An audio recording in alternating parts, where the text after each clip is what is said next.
This is the error message shown after you run Calibre. Because you didn't tell Calibre this is AOJ version.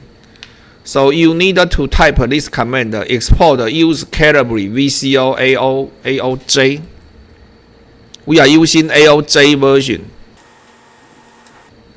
Then if you type Calibre -GUI, you can see the interface here.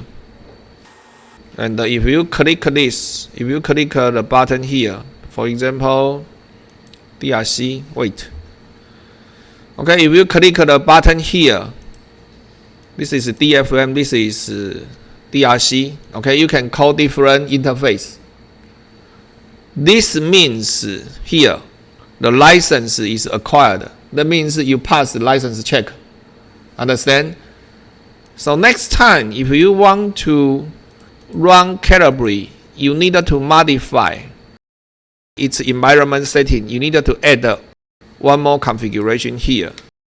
Okay, you need to add one more configuration here. This is the configuration of. Okay, let me demonstrate again. So you can source opt eda -rc eda and Calibre -GUI. This is how we run Calibre individually. Next time, I will tell you how to link Calibre into Virtuoso. Because in Virtuoso layout interface, we need to call Calibre in that interface.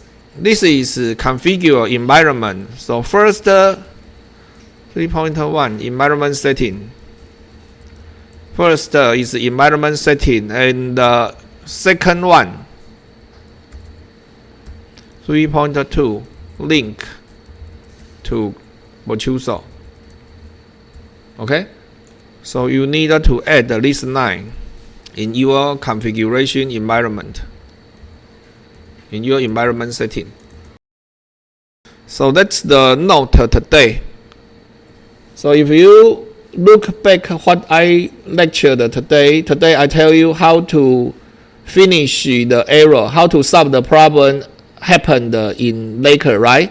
And I tell you how to install NVIDIA driver, and I tell you how to install Calibre.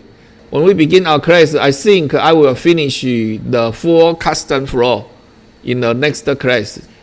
Then you can begin to prepare your midterm.